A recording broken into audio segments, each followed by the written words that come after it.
देवघर की डड़वा नदी में गंदगी का अंबार लगा। नदी की साफ सफाई नहीं करवा रहा नगर निगम और इसी नदी से शहर को होती है जल की आपूर्ति। और एक बड़ी खबर आ रही है, देखिए बड़ी खबर हम आपको बता रहे हैं। ये बड़ी खबर इस वक्त आ रही है, राजधानी पटना में आपसी विवाद में मारपीट हुई है और थोड़ी देर के लिए अफरा तफरी भी मची है। मारपीट के दौरान जमकर यहां लाठी डंडे चले हैं। झड़प के दौरान कई महिला और पुरुष जख्मी हुए हैं। कदम कुआं इलाके के जगत नारायण रोड की घटना है। देखिए बड़ी खबर हम आपको बता रहे हैं, मारपीट हुई है बीच सड़क पर। महिलाओं का दंगल देखने को मिला राजधानी पटना में। आपसी विवाद में मारपीट हुई है। मौके पर थोड़ी देर के लिए अफरा तफरी भी मच गई। मारपीट के दौरान जमकर लाठी डंडे चले हैं। झड़प के दौरान कई महिलाएं और पुरुष घायल भी हुए हैं। कदम कुआं इलाके के जगत नारायण रोड की घटना है। तस्वीरें देखिए, न्यूज 18 बिहार झारखंड पर एक्सक्लूसिव तस्वीरें। जैसे महिलाओं के बीच ही दंगल छिड़ गया और लाठी डंडे से जमकर एक दूसरे पर हमला बोला गया है और कई लोग घायल भी हुए हैं। जगत नारायण रोड की घटना है राजधानी पटना की तस्वीर देखिए। आपसी विवाद में यहां मारपीट हुई है, आपस में जमकर भिड़े लोग। धर्मेंद्र हमारे सहयोगी फोन लाइन पे जुड़े। धर्मेंद्र, आखिर किस बात को लेकर यहां विवाद हुआ था? अनु बता दें, ये आपसी झड़प का मामला था, दुकान लगाने का मामला था। दो गुट्टे आपस में दुकान लगाने को लेकर विवाद बढ़ गया और विवाद इतना बढ़ा कि रंग क्षेत्र में तब्दील हो गया पूरा इलाका। अफरा तफरी मच गई। लाठी डंडों से लगातार मारपीट हो गया था। महिला पुरुष आपस में भिड़े हुए थे, लगातार लाठी डंडे चल रहे थे। कई लोग लहूलुहान हो गए। आप तस्वीरों में देख सकते हैं, जमकर लाठियां चली हैं। महिलाएं भी घायल हुई हैं, पुरुष भी घायल हुए। जी, महिलाएं भी जमकर लाठियां चला रही हैं। पुलिस कहां थी धर्मेंद्र? बीच सड़क पर एक घमासान मचा था।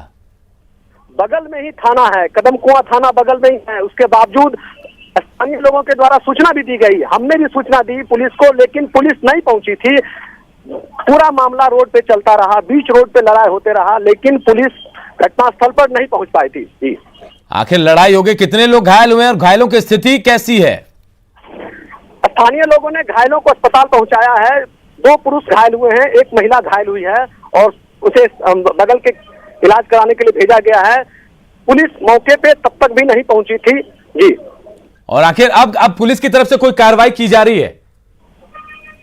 जी, हम लोग जब तक घटनास्थल पर थे, जब तक हमारी टीम थी, तब तक पुलिस घटनास्थल पर नहीं पहुंची थी। सूचना दी गई थी पुलिस को कि यहाँ पर इस जगत नारायण रोड पे आपसी झड़प हो रहा है, मारपीट हो रहा है, महिलाएं और पुरुष आपस में भिड़े हुए हैं, लेकिन पुलिस नहीं पहुंची थी। पुलिस को सूचना दी गई थी। जी, हैरानी होती है कि पुलिस को सूचना देने के बाद भी पुलिस नहीं पहुंचती है। बीच सड़क पर देखिए कैसे घमासान मचा है।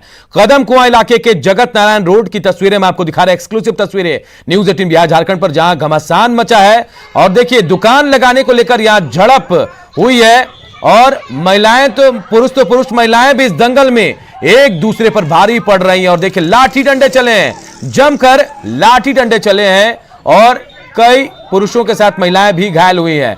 हालांकि यह भी जानकारी मिली कि बार बार पुलिस को बताने के बाद भी, सूचना देने के बाद भी पुलिस नहीं पहुंची। फिलहाल घायलों को इलाज के लिए अस्पताल में भर्ती कराया गया है। बहुत बहुत शुक्रिया धर्मेंद्र इस तमाम जानकारी के लिए।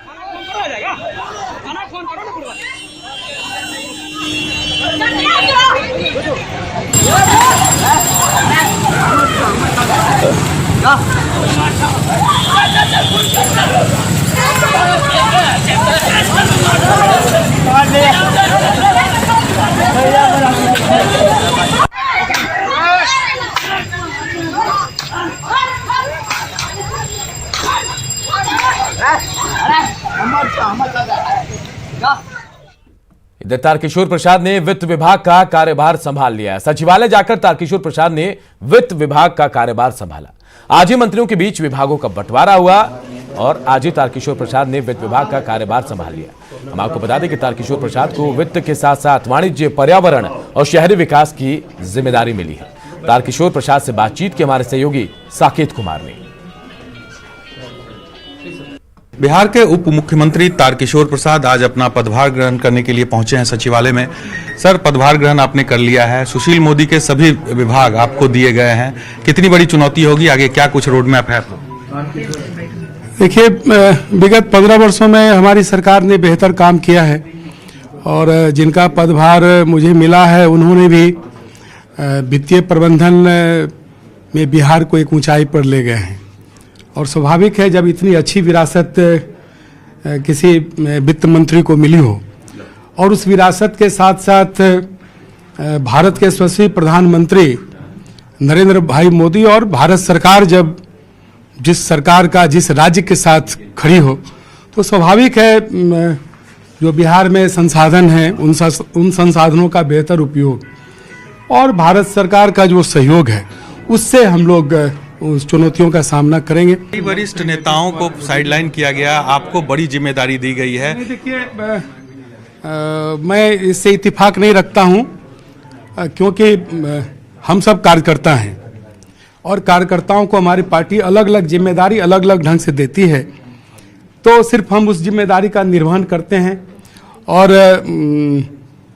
अगर कोई किसी दायित्व में अभी नहीं है तो उनका कद कोई छोटा नहीं होता है। वो हमारे सम्माननीय नेता हैं, उनका मार्गदर्शन हम सबों को आगे भी प्राप्त होगा। कोई भी जो सरकार है वो आपस के तालमेल से और मिलकर चलती है, कोई अकेले कोई सरकार नहीं चलाता है।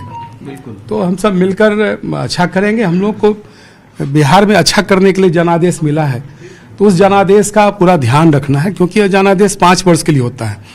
कोई अस्थायी तौर पर मिले तो लोग कोई गड़बड़ी कर भी दे, लेकिन ध्यान रहता है कि इन जो एक टारगेट पीरियड है उस पीरियड में हम इतना करें कि लोगों को लगे कि हमारे लिए हमारी सरकार कर रही है। और विगत 15 वर्षों में हमने करके दिखाया है और उस काम को आगे ले जाएंगे। भारत सरकार ने भी दिखाया है, तो कहीं न कहीं हमारी दोनों सरकारों की विश्वसनीयता बढ़ी है। और जब किसी सरकार की विश्वसनीयता बढ़ती है, साख बढ़ता है, तो फिर सब अच्छा होता है। उम्र छोटी काम बड़े, कहते हैं कि एक जीनियस की झलक उसके बचपन में ही मिल जाती है। वो किसी भी फील्ड में जीनियस बन सकता है, खेल में, पढ़ाई में, आर्ट में या किसी और ही क्षेत्र में। वो शायद आपके आसपास हो या फिर दूर। पर अगर आप जानते हैं किसी ऐसे इंडियन को जो यंग जीनियस हो और जिसे आना चाहिए दुनिया के सामने, तो आज ही रजिस्टर कीजिए news18.com/young-genius या फिर बायजूस ऐप डाउनलोड करें और यंग जीनियस सेक्शन में विजिट करें। बायजूस यंग जीनियस न्यूज 18 की एक पहल। और इस बुलेटिन में इतना ही, लेकिन खबरें लगातार जारी। देखते रहिए न्यूज 18 बिहार झारखंड।